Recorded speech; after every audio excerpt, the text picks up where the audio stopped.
Hello, everyone. Thank you for coming out today to our Batman panel. I'm Jamie S. Rich. I'm group editor of Batman, or as some people call me, the court jester to Tom King, who is going to be the first person I bring up here today, our writer for Batman, Tom King. Also writing a little book called Mr. Miracle. And then one of our Batman artists, Joelle Jones, is joining us today.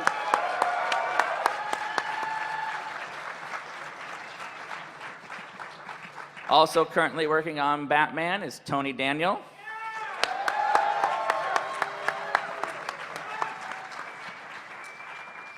And then we have Clay Mann, who's been drawing lots of our issues as well. Hi, I'm Tony. I love your work. And then we also have a little book called Batman White Knight, which is written and drawn by Sean Gordon Murphy. And finally, writer of various books at DC, he's written Grayson, he's written Nightwing, he's currently writing Green Lanterns and Batman Preludes to the Wedding, Tim Seeley, everyone. Look at these seats. This is cool. So as you can see, as an editor, I am a very lucky fellow. I have a deep bench here. I don't actually edit Sean's book, which is good because he's probably too much for me, but I What like does that Sean. say about me? Oh, I get it. You're a pushover. But we have lots of stuff going on with Batman. Did anybody pick up Batman 44 this week? I did. So as you know, we had a cover. We have a wedding coming up, so we decided to, have Bruce Wayne trying on his tuxedo. And that's a cover by MIKEL, JANIN, who's also one of our regular artists on the book. That cover's so weird because I feel like he's like staring at his crotch just a little bit. Just a little bit. He's worried. He's got a lot to live up to. And then the second cover was by Joelle Jones. It's revealing Selina's dress. And so, she has prints of that cover at her Artist Alley table for sale, and there's also a silver foil version of that cover at Graffiti Designs if you're looking for something to pick up this weekend. But the issue itself was split between MIKEL and Joelle on art, and we get a dual storyline where Selina Kyle is drawing on dresses in her own unique way, while we also enjoy moments from the past of Batman and Catwoman. As you can see here, old scenes from Batman, redrawn by MIKEL, JANIN. Tom, tell us a little bit, what was sort of the thinking behind doing this dual narrative? What were you hoping for? Well, first of all, thank you guys for coming out. I just did the Superman panel, and you guys are much cooler. We know, right? All right. What I love about Batman 44 is I came into DC in the beginning in sort of the New 52 and the DC YOU era, and at that time I would propose kind of stuff like this where we talked about sort of the history of Batman and used old images and had the trunks and and they're like, no, we're all about the future. Comics is about the future. It's about the cutting edge. It's about pushing. And after Rebirth and after sort of this I don't know, the revolution in this company, the revolution in DC, where we sort of realize that what makes these characters modern is the connection to what makes them classic, that those two things are not fighting with each other, but they're actually going in the same direction. And so this is an issue that I've always wanted to do, where it's an issue about modern and it has the most beautiful, the best art that modern comics can provide, which is with Joelle Jones. But it's also a tribute to 78 years of history of these characters have been together, and 78 years of people reading it, and 78 years of people writing it, and that's what I love about it. Because to me, what makes continuity fun, what makes it actually work, is that it doesn't quite make sense, it doesn't quite add up, it's crooked and weird, and it's all about different writers and their egos and different everything. But when I look at my own life, it's not a story, it's not a narrative from A to B, it doesn't quite make sense, it's crooked and weird, and it looks like different writers wrote it at the time. And I think continuity becomes sort of a metaphor for how we sort of all get through, how we're not the same person day to day, but somehow there's something in all of us that's true to who we once were. And so that's what I did with Beautiful Artists. So this is the first time actually in a while we've seen the bat and the cat separate and one of them going off on their own. What were you sort of thinking of in terms of Catwoman sneaking out at night to go find a dress? I stole that from Joelle. That's the key. We had a meeting with Joelle, and I'm writing. And I usually write comics where like sad people look out the window and cry a lot, and and I'm doing this thing in Batman where I'm trying to do something different. Where like, oh, happy people who are together and enjoy each other. And like I meet with Joelle and it's like, hey, what do you think of my happy people are together? And she's like, yeah, it's great, it's great, it's great. But don't forget, Catwoman's a fucking burglar. and I was like, oh yeah, that's exactly right. And that's what I had sort of been missing. I never want to say that Catwoman by marrying Batman is changing. I don't think marriage is sort of about changing yourself to match someone else. Marriage is sort of about accepting who you are and accepting your partner. And so the Catwoman's not marrying Batman and stop being a burglar. That's who she is. That's part of herself. And so that's what this issue is about. Is sort of, it's the Catwoman who's getting married is not a new reformed Catwoman. This is Catwoman. This is 78 years of stealing shit, and she's still that person. So actually, in the next slide here, we do have the Catwoman's dress for those of you who haven't seen it. Joelle, what was it to you why did you want to design the dress, and what was your approach to figuring out what this should look like? I don't know. I mean, I found out about the engagement, and I wasn't sure there would be, I didn't know where the story was going to go at the time. But I kind of like pinned you down at San Diego, and I'm like, if anybody designs that dress, I have to do it. You say because you were tired of some generic stuff. Yeah, it seemed like, and she's such a complicated, interesting character to me that I just couldn't see her. It would break my heart to see her in a really boring white dress. So I wanted it to be something interesting that would complement her personality and kind of reflect who she is as a character. And so what was it then that you, like, could you give us some behind the scenes, like what some of the details were, why you chose certain shapes? No, I was just sitting around doodling, and I just sort of liked the way it looked. There was no real thought behind it. I mean, I knew I wanted black lace, right, for sure, and then a little bit of white because it's a wedding dress, and I wanted that to be obvious. But I just kind of was playing around. I did 6 different designs for all, like 6 different types of weddings, and then kind of boiled down the components that I liked into one dress. It was, I mean, this is such a cliche, but sometimes cliches are cliches for a reason. I took your designs to dinner table and showed them to my daughter, and who's 7. And you've never seen a daughter happier than like, hey, which design do you like better? This could possibly be Catwoman's wedding dress. Oh my God, her eyes, like, I could have an input in this. Like, it was like the best dad moment ever. Yeah, and she had really great feedback. Yeah, of course. It was let Joelle do her fucking job, Dad. She swears like way too much. I don't know where she gets it. There was a point at DC when we were all looking at the designs where I was like, hey, this is a bunch of dudes in a room talking about dresses. I don't think that we should we should probably find a different type of expert to help us out on this. Joelle, what's your feeling about the Batwoman, or the Batman-Catwoman relationship? Or What, my feeling about yeah, it? like, I'm fine with it. What's your take on it? Alright. We've been waiting for your approval. Yeah, it's cool. I like it. So this issue came out this week. Issue 45 comes out on May 2nd, and that is the return of Tony Daniel to Batman.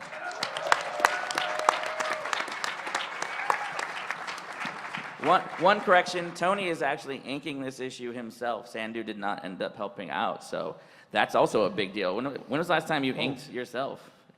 God almighty. Shoot, a long time ago. It's been a while.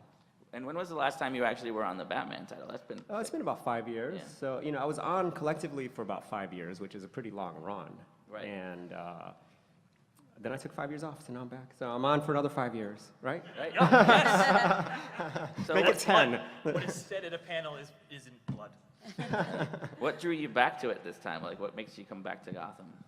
Just begging, crawling, just asking. It wasn't that hard. No. Why did I want to come back? Yeah, like... when I was doing Batman before, I was first I was working with Grant Morrison writing, and that was a terrific experience, working with like a master. And after that, I started to write Batman for myself. I started writing Batman post RIP, and I did that for a few years. And splitting duties between writing and the drawing was very fun and rewarding, but I wanted to kind of come back, as just the artist and devote 100% of my, efforts to just the art, because I'm very critical of my own work, and so when I look back at my old Batman work, I'm like, oh, put in 100% on the art, this would have came out better, you know, whatever. I'm always hard on my, you know me, right? I'm always Yes. redrawing stuff and whatnot, but I just felt like there was something left unfinished for me with it, and I always wanted to return, and I just wanted the timing to be right, you know, so. So obviously, this little preview here, we don't see Batman. We see a version of Hal Jordan and a version of Booster Gold. Tom, can you give us sort of a hint of what's... Version, that's the word that we're announcing now. Green Lantern's dead. That's right. FYI. Can you give us an idea what's going on here? What we can expect from the next arc, the one you're doing with Tony? So I was thinking about this morning. I was like, I do not know how to describe this issue without spoiling it, and so I'm just going to spoil it. Because you guys came out here and you filled the room, so you deserve to know something people don't know, right?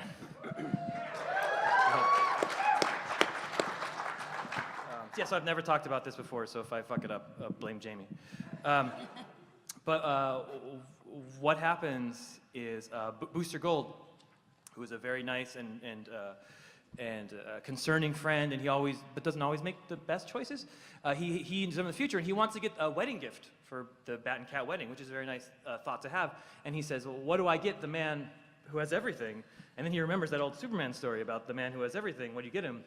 And if you've read this, and there's a famous Superman story where Superman gets as sort of a gift, he gets a disease or a plant that makes him remember what would happen if Krypton didn't blow up. And he turns out that the world's kind of crappy and fascist and horrible, and then Superman wakes up. And Booster thinks the lesson from this is, oh, that would be great. I'll give that to Batman. I'll save his parents in the past, and then he'll realize the world sucks. And he'll realize that his parents dying actually gave the world hope because it gave the world Batman. So what you see here is we're going to live for 3 years in a world, for 3 years and 3 issues, in a world where Bruce's parents were saved and Batman was never born. And it sucks. It's so it goes all over the place. It's really trippy. Tony, how was it to draw? Like, you've never drawn Booster Gold before, is that correct? I've never drawn Booster. I've never read Booster Gold. I didn't know much about Booster Gold, to be honest, but I figured him out really quickly. And actually, in the next slide, we have an image of a version of Batman. So Bruce Wayne doesn't become the Batman, but you'll find out that somebody else I won't did. tell you who. Yeah, we'll leave that. No, we'll say that's Dick Grayson. Okay. It's Dick Grayson as Batman. It is. You're getting it all spoiled here. It now. is. Well, the idea is you guys get it, You right? guys don't believe us. Because I wrote Grayson with Tim over there, and one of our observations in the very beginning was Dick is good is because it's a tribute to Batman, because he has the exact same origin. His parents died, but instead of being raised by himself, he was raised by Batman. That's why he's gentle and good, and it's a tribute to what sort of sharing that experience. But this is Dick Grayson, whose parents died, who wasn't raised by Batman. And unlike Batman, whose parents were killed with guns, Dick Grayson's parents were killed with acid. So he has no problem with guns like Batman does. So this is sort of a new kind of Batman. This is Dick without Bruce and with a lot of bullets. Yeah, Tony, what did you pull in as influences for designing this version of Batman? Well, I just wanted him to be, really rugged and rough around the edges.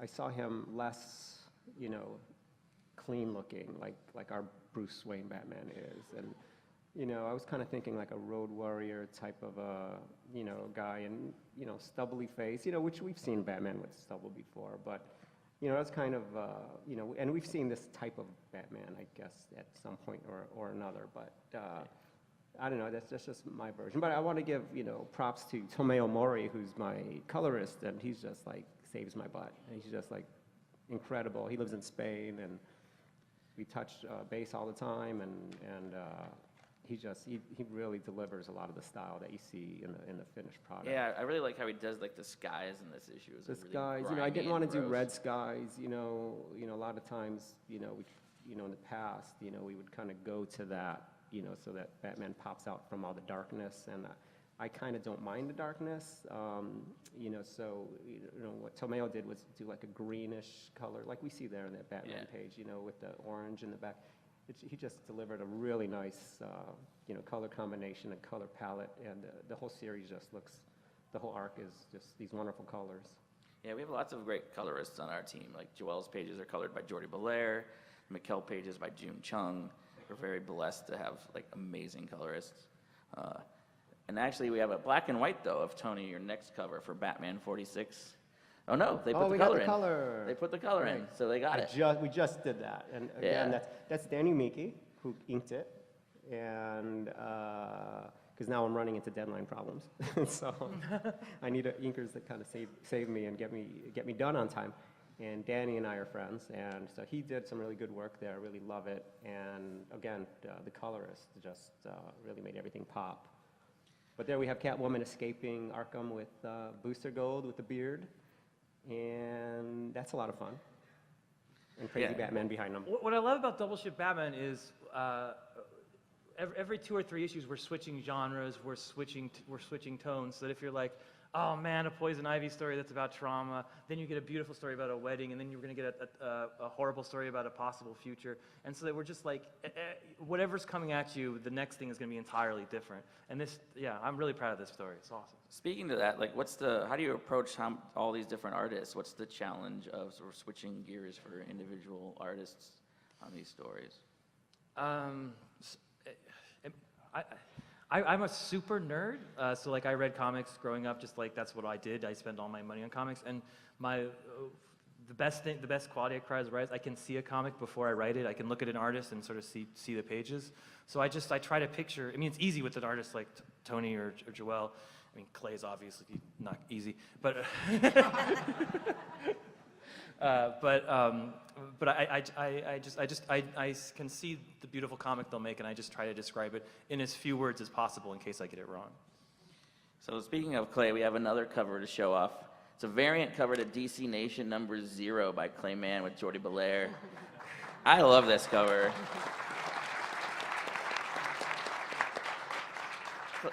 Clay, you kind of came up with this idea on your own. What was the inspiration to bring us this cover?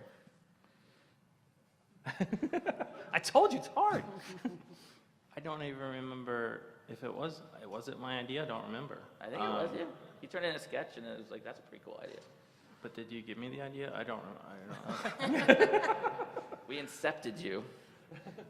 Well, and you're the only person so far to draw the dress besides Joelle, so.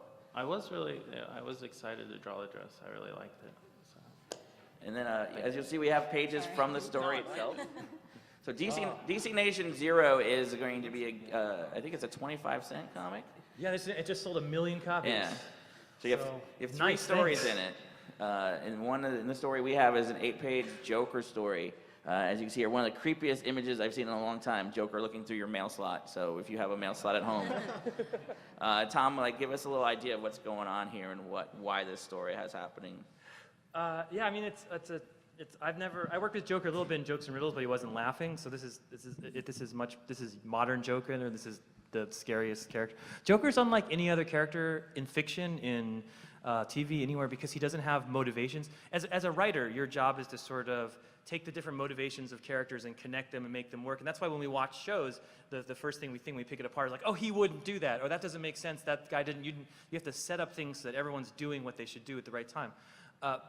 Joker's the opposite. He doesn't care what he's doing. You could write a 12-issue series where he's just, I want to get an egg the whole time, and he gets the egg at the end. He's like, ah, fuck it, I don't want to do this, and he walks away. Like, he doesn't have. He's not like the rest of us. There's no A to B, and so that's what this story is about. It's because it's a Tom story. It's 2 guys in a room, but it's Joker and a guy named Roger. And basically, Joker finds out the wedding is going to happen, and he knocks on just a normal guy's door, and he comes in. And Roger's, he's a little freaked because Joker's at his door, and he asks Joker, "What are you doing here?" And Joker says, "Well, Batman's getting married, and he's going to invite me, and I'm waiting for the wedding invitation to arrive here." And Roger says, "Batman's not getting married, and he wouldn't send you a wedding invitation, and it wouldn't come to my house." And Joker says, "No, I'm sure it'll be here." He's like. And Roger says, well, are you going to kill me? And Joker says, no, as long as the wedding invitation comes, I won't kill you. And then they sit by the door and they wait to see if it comes. with the Joker telling him jokes. That's one of my favorite panels. And poor Roger. And this issue that sold 1 million copies, it's got Bendis' first story, which is like this huge cosmic story about with Jose Garcia Lopez, and it's got your first preview of JLA, which is a mind-expansive story that takes place. The universe is on stake, and the whole DC universe changes. And then it's got my story, which is like 2 guys in a room on chairs, and it's the best fucking one.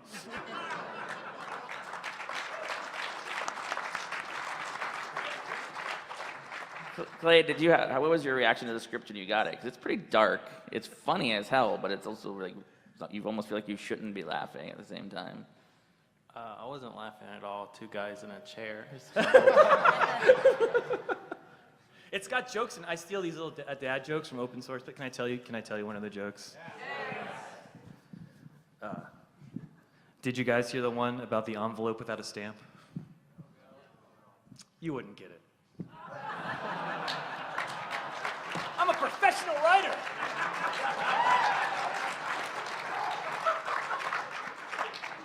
See, and I thought Clay gave you all the jokes. All right, well, our next book is actually Batman White Knight, written and drawn by Sean Murphy.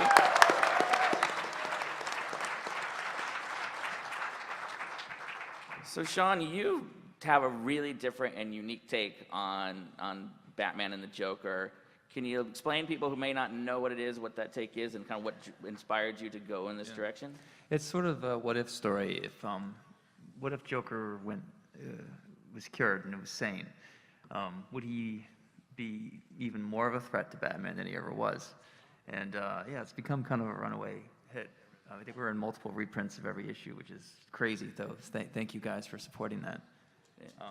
Yeah, it's the rare comic that actually went up in sales after issue 1 and then just stayed where it settled. Yeah, which never I happened. remember- Mr. Miracle as well. You guys are both doing something weird that makes. I remember issue 1 came out, really high numbers, and I'm like, hey, DC, let's negotiate my contract. Look how valuable I am. And they're like, screw you. Like, it's just going to go down like all of our other books. So it leveled off. They were expecting it to dip down, and once it got nice and low, then they were willing to talk about my contract. And the good thing is it never went low. So after 7 issues of being a top 5 or top 10, now they're like, okay, well, I guess we need to talk about your new contract now. And I'm like, I wanted to have this conversation 3 months ago, but you guys thought the sales were gonna drop. So ha. Keep that in mind, Tom, at the end of Mr. Miracle. I don't think it's fair because Sean, every time he gets to work one of the best artists in comics. I still just get Clay Mann. I don't know. Get on. I'm just kidding. I'm just.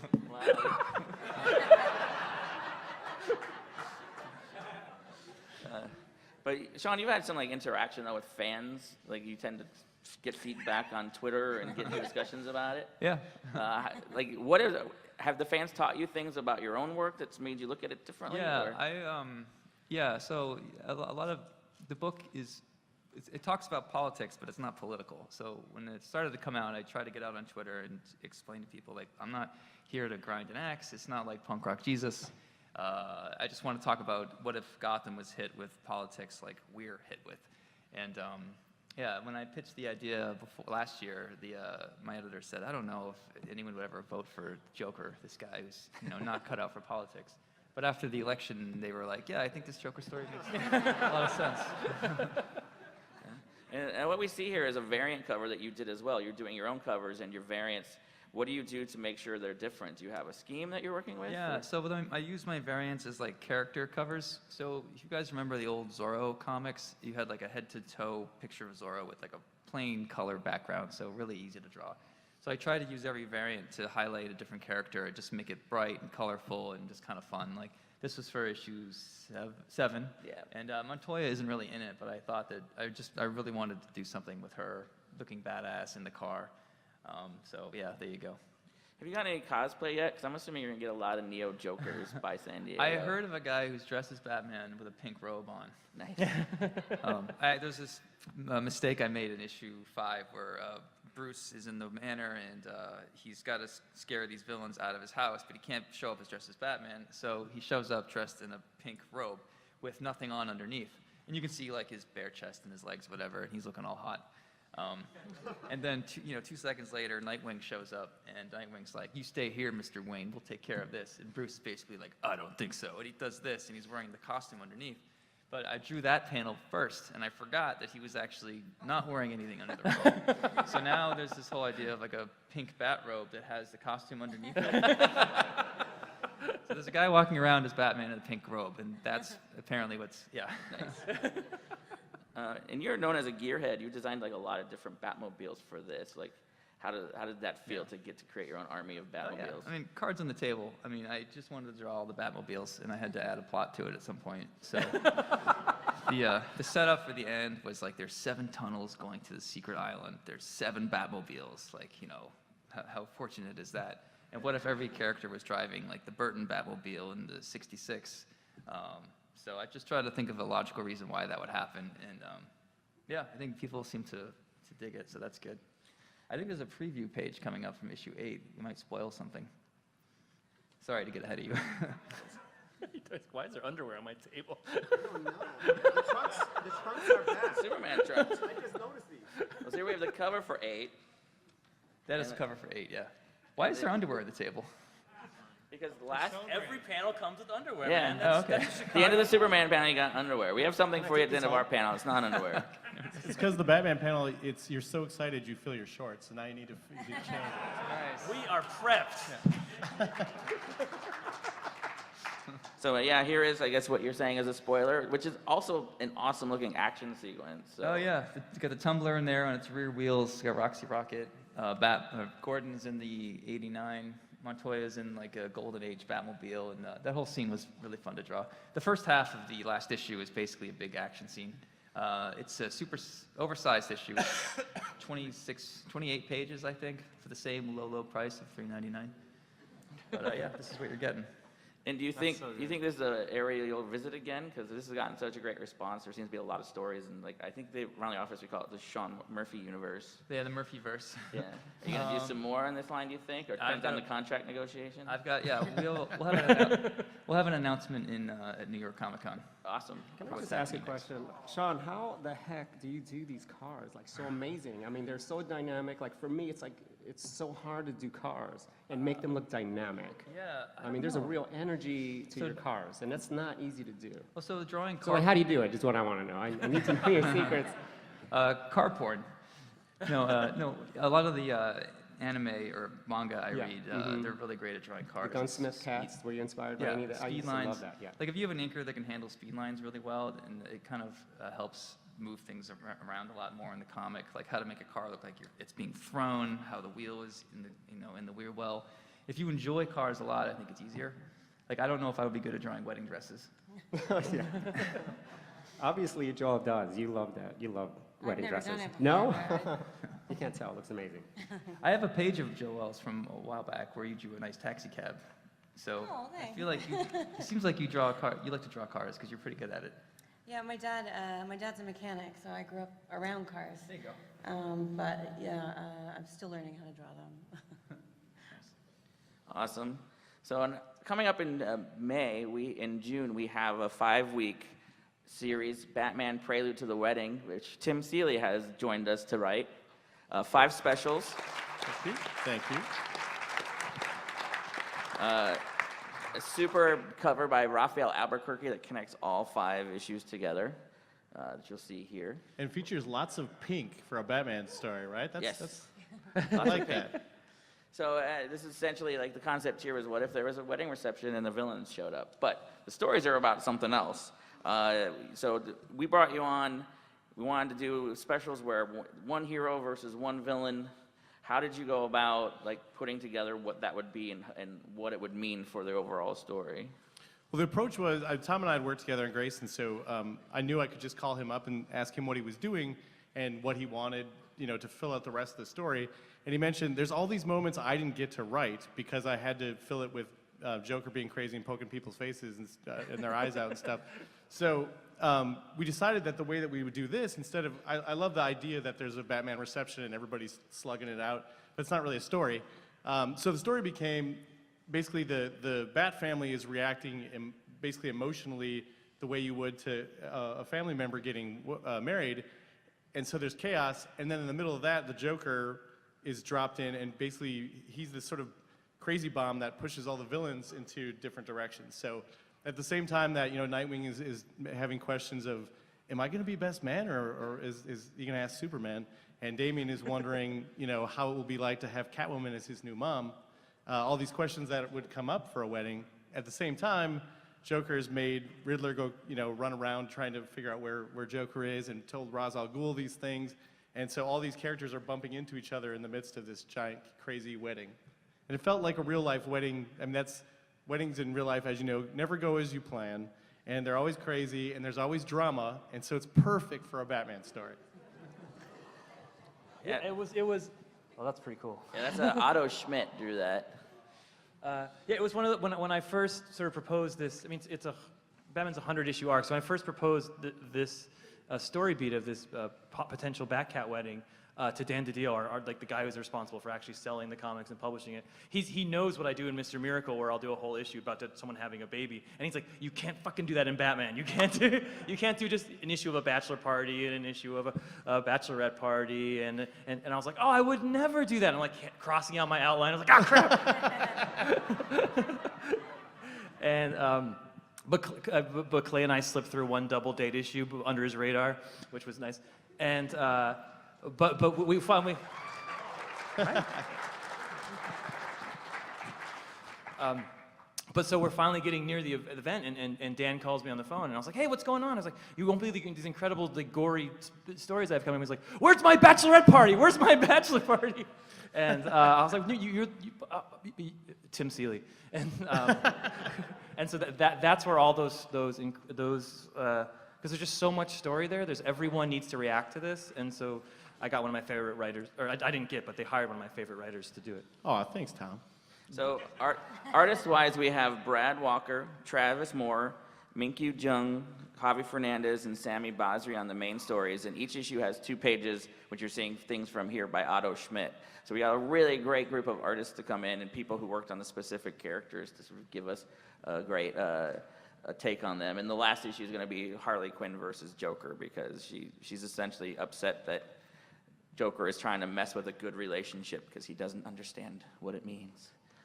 So then we kind of get our, it's like a Korean revenge movie story with Harley Quinn going after Joker, it's like a crazy pinky violence, movie where you get to see Harley totally unleashed and just terrorizing the Joker. Like, she keeps catching him and then torturing him and letting him go. So it's like it's pretty cool. I'm pretty happy with it. Sean, you have a central Harley Quinn Joker relationship in your book, don't you, as well? Or? Oh yeah, I forgot about that. Yeah, I had the Neo Joker, the idea to split Harley into 2 Harleys, and Joker never noticed the change. So I created Marion Drews, who was accidentally sucked into Joker's vortex, and she knows it was unhealthy, and she admits she's got, dependency issues, and yeah, people really seem to like it, so. And I figured the whole civil war between Harley people, which is the better Harley, the classic or the new one. Now everyone can be happy, so. That's right. Twice the amount of action figures. So, Tom, we have Batman 50 coming up. I think we have MIKEL's cover for that here. There's the dress again. Yeah.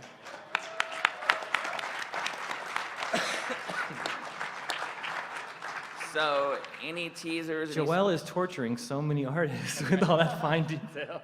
I don't mind that. You don't mind? No. It's a revenge. Yeah. Is there any teasers, any spoilers? What can we expect kind of in the months leading up to, while Tim's doing the preludes, what's going to be happening in like Batman 48 and 49? Can I share some of the artists? Yeah. Last night, am I allowed to say that? Yeah. So,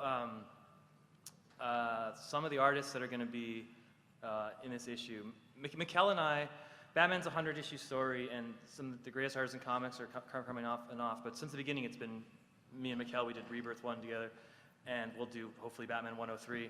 I haven't told him about this, but I'm sure he'll agree. So MIKEL is drawing, that's sort of the main story of the wedding, because I feel like that's sort of the spine of the book. But the ancillary part of it, the celebration of what this is and what these characters are, we're bringing in some other artists, and we've got, if you haven't heard these guys, I'll explain later, but Frank Miller, do you guys know? Jim Lee, you guys know Jim Lee? So Jim, for their own page. Andy Kubert. Andy Kubert's coming on. Jose Garcia Lopez is coming on. Lieber Mayho. Clay Mann's coming on. I'm sorry. Joelle Jones. And everyone. Tony Daniel. Everyone who's worked on the book. So it's not just a celebration of the wedding for me. It's a celebration of. This has never been. We've never double shipped a Batman book, which means a lot to the industry, and to have done it for. And we're going to try to do it for, I guess, for 3 or 4 years to get to 100. So this is sort of I mean, it's a little personal, but it's sort of a team celebration of doing something that's never been done before, and sort of like, we're fucking halfway there, and you know, you're at mile 13 of the marathon, and you're just starting to get really tired, but you know you got to finish it because it's going to be worth it. So it's a celebration both of the wedding and these people, and also like just trying to bring A-list artists and hopefully A-list ideas to you on a bi-weekly basis. So that's what issue 50 is. Yeah, and so on your way out, you're going to get a save the date cards, not underwear, but they're save the date cards that invite you to the wedding. On the back has a checklist of all these comics, so you know which ones to pick up and in what order they're coming out. Oh, that's cool. Including one you haven't heard of yet. But first, did anybody hear yesterday that they're going to do a Catwoman statue that Joelle designed? Did you see the design for that? I didn't know that. Well, what if I told you that we like Joelle's Catwoman so damn much that we decided to do an ongoing series starting in July, written and drawn by Joelle Jones.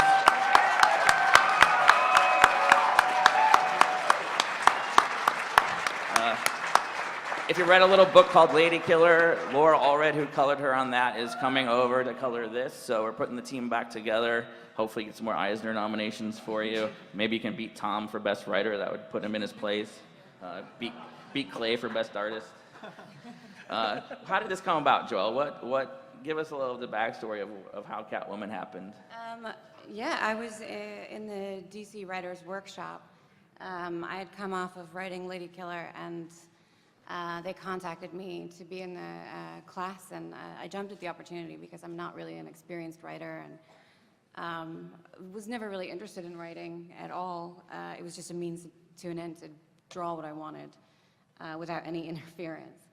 And in the class, I wrote a one issue of Catwoman, and they really liked my take on her. I really like to embrace the dark side of her, make her really complicated, really interesting. And yeah, they jumped at it and said, you know, why not do a pitch for a series? And I did, and it worked out, I guess.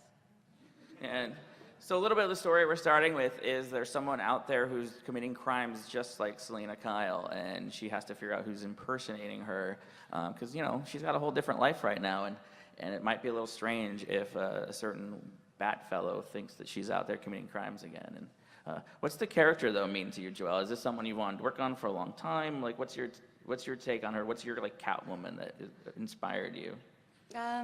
You know, I've loved Catwoman since I was a little girl. I've been reading her, and I mean, Michelle Pfeiffer is probably my favorite version of her. Just, I love, like, how dirty and messy and complicated she is. And so, yeah, I think it'll be fun to have my take on that. I like to portray women as just being awful people, and so I'm looking forward to just making her awful. Nice. Tom, what do you think of all these artists thinking they know how to write? I hate it so much. There's nothing worse than an artist who can, because I'm the worst artist who ever lived. So it's like just realizing, oh, they don't need me. They're going, yeah, no, it's a horrible feeling. I know Tony writes, and you write, and Tim writes, and Joelle writes. So, Clay, thank you for your lack of mastery of the written word. It means a lot to me, brother. So yeah, so that is going to start in July. It actually comes out the same day as Batman 50. Just make sure you read Batman 50 first, because otherwise you might find some spoilers.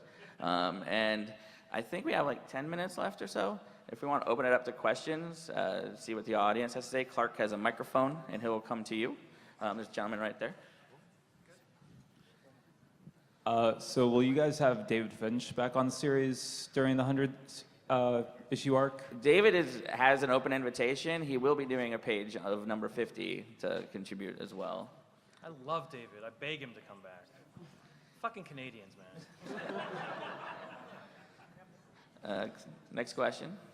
Are we ever going to see about the three Jokers? That's what I've been wanting to know about. They talked about it, and I've been waiting, so I just want to know. It is underway. Jay Fabach is working on pages now. There is some script from Jeff, so I am now responsible for chasing that down, so we're going to make it happen, but it's coming.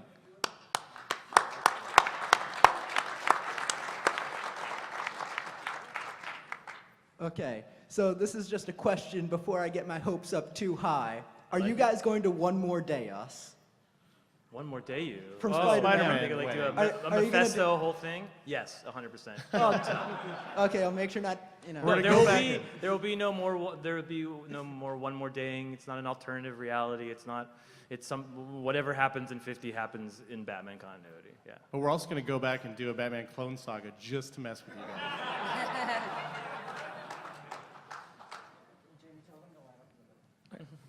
If you want to ask questions, you can come line up down in the middle, just to make it easier, because Clark doesn't need to get that many steps in today. First of all, Sean, I have loved your artwork for years because it is just so fucking amazing. And we've kind of gotten a hint that there's going to be more Murphyverse stuff. Do you want to keep it with Batman characters, or were you looking to expand into other DCU? I'm more of a Batman purist. I don't see it branching out to Superman or Green Arrow or anything like that. I think there's so much to do in Gotham, and I tend to gravitate towards stories that are very grounded and less. I'm not good with magic and too many superpowers. I know I'm in the wrong industry. But yeah, if I did a sequel, I think it would be. I don't know if it would include Superman, but you never know, because DC's riding me hard to inject some more characters from other books, so we'll see. You guys like Azrael? All right. That's the only spoiler I'll give you. We all know weddings bring family together. Will Selena Kyle's daughter finally show back up?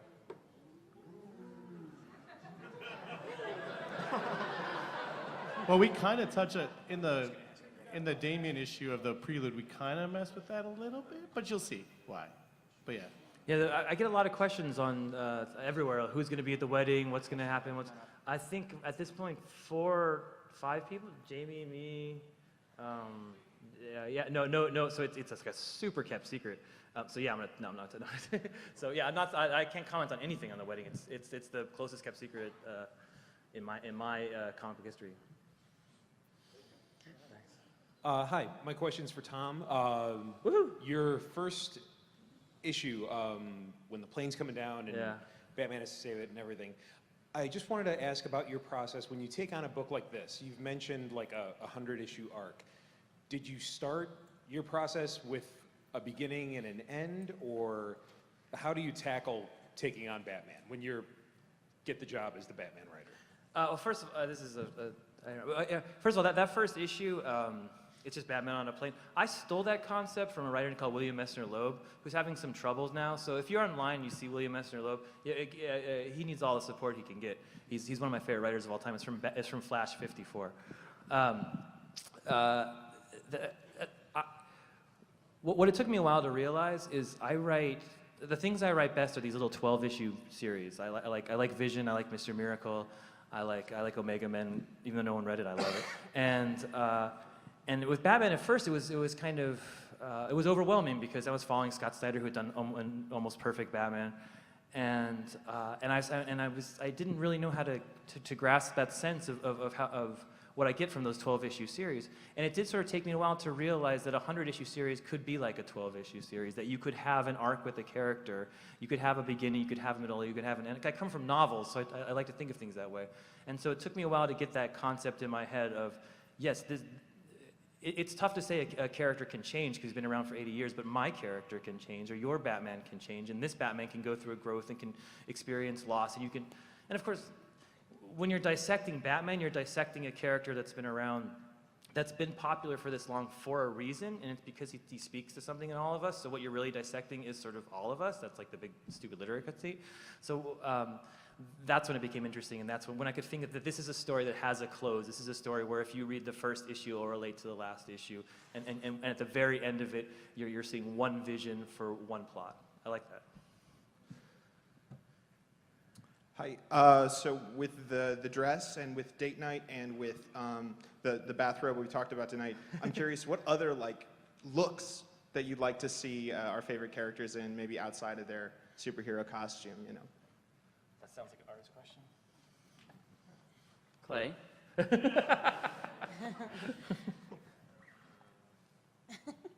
There's other artist up here. I don't have an answer right now. But can I tell you a story about the date night, since we're all up here? I wrote this issue, Date Night. I don't know if you read it, but Batman and Superman exchange costumes, and they go on a date, because I didn't want it to be, it would be really boring if it's just Clark. It would be visually boring, and I thought Clay would beat me up. So I had them switch costumes, so at least there was something fun to draw. And Clay sends me an email, and he says, well, is Clark still wearing his glasses? And in my head, because he's in the Bat costume, he has the cowl down, and he's wearing his glasses. And I was like, oh, that makes sense. Yeah, I was like, yes, he still wears the glasses. And Clay drew the entire issue with the cowl on, and he's wearing the glasses over the cowl. And it's the best thing ever. Well, and Clay even thought about which ice cream they would all eat. Like, which flavor would Selena Kyle have? Which flavor would Lois Lane have? But you didn't have Superman eating Superman ice cream. You know, the red, blue, and yellow stuff? Sorry, Clay, it was a missed opportunity, man. I'm just saying.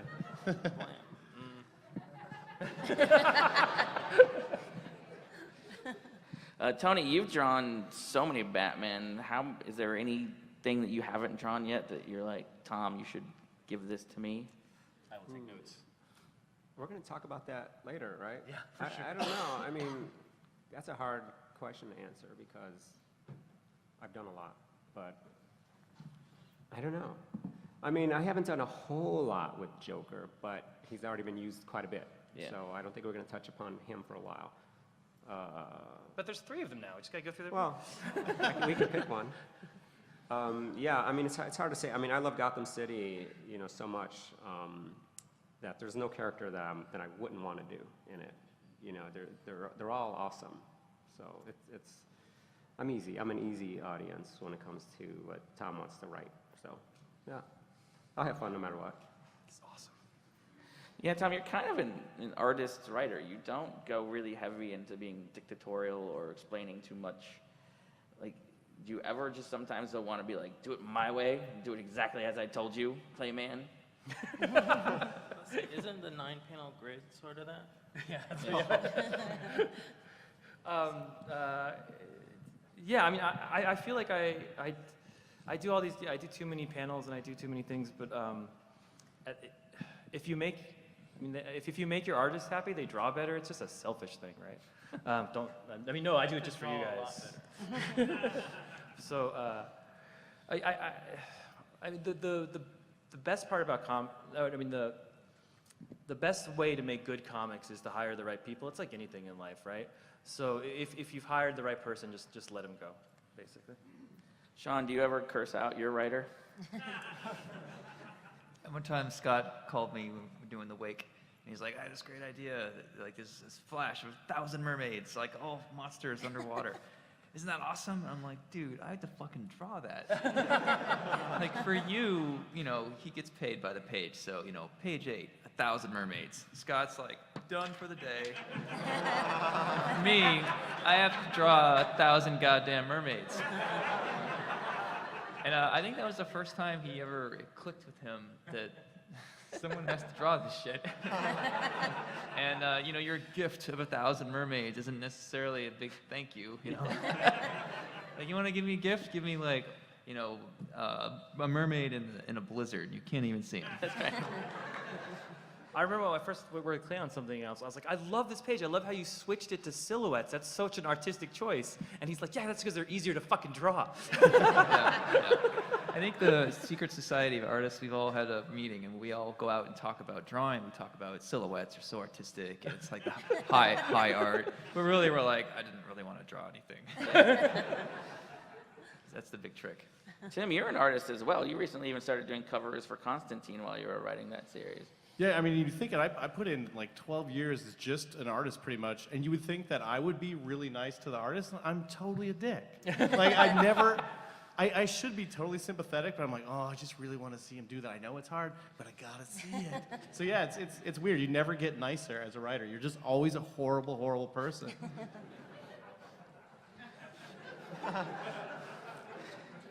Joelle, who's the worst writer you've ever worked with? You. Damn it, I knew it was me. Finally, I wanted something.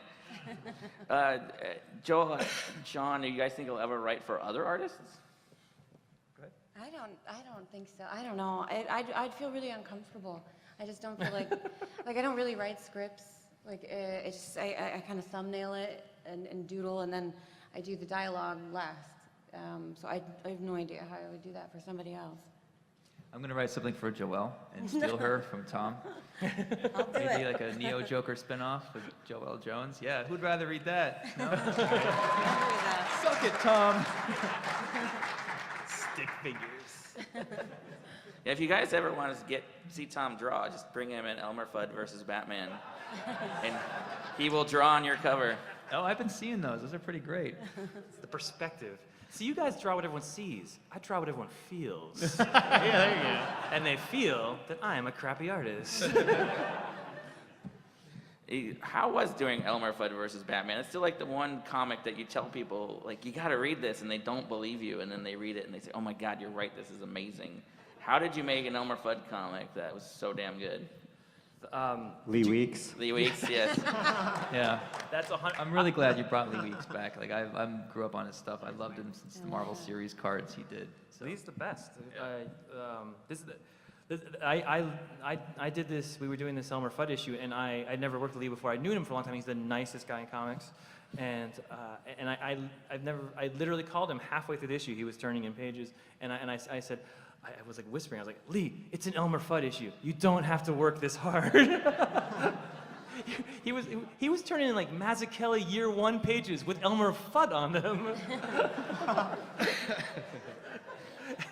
and he's like, no, this is what, and I was like, oh my God, I can't. And then it came out and everyone loved it. Yeah, and, I think it was reprinted like twice. Yeah, look, the secret in comics, you guys want to hear the secret, I'll tell you, but don't tell anyone. Take what's absurd, what's stupid, what's crazy, and make that the heart of the comic. Take it seriously. So the fact that you have a guy named Mr. Miracle who can escape anything, that's an absurd concept. If you take that seriously, what does that mean? Can he escape death? Like that's just that's the secret to comics is that it's an absurd, crazy medium. But if you take it for what it will and take it on its surface, it becomes something deep and something poetic. Well, and we have Lee coming back. Lee Weeks is coming back for issues 51 to 53, and you're like really upping your game. It's 12 guys in a room this time. That's right. Poor Lee. I wrote 12 guys in a room. Oh, do you want to give people a sneak peek of kind of what that story you have coming? Yeah, when you write, I'm writing this issue 50, which is it's very scary to write this Batcat wedding thing that may or may not be a thing. And then I just have in my head that people are going to read that issue and just be like, well, I guess we're done with Tom. Oh, Scott's on JLA, Bendis, you know. What makes me put those anxieties to rest is the fact that Lee Weeks, who's one of the best Batman artists of all time and is aiming to be one of the best of Batman, is coming on after that. So the issues after that will have that energy and that's not energy, it's different. It's grounded. When you look at a Lee Weeks art, I feel like it's what you see when you close your eyes and think of Batman. It's Mazzucchelli, it's Kane, it's that. So he follows, and yeah, the story's messed up. I don't know. Am I allowed to break the story? No, Lee's one of those guys on my broken fingers list. Like when when you're doing this every day, it's very rare when art makes it into your brain and it sits there. And I see Lee's stuff, I'm just like, God damn, he's so good. You know, same thing with everyone here except for Clay. I get it. Yeah, so quiet. He doesn't defend himself. I'm kind of asking for it, man. So following the wedding, it's all Elmer Fudd for 50 issues. Right. And it is pretty sweet. Oh. On that note, thank you everybody for coming out.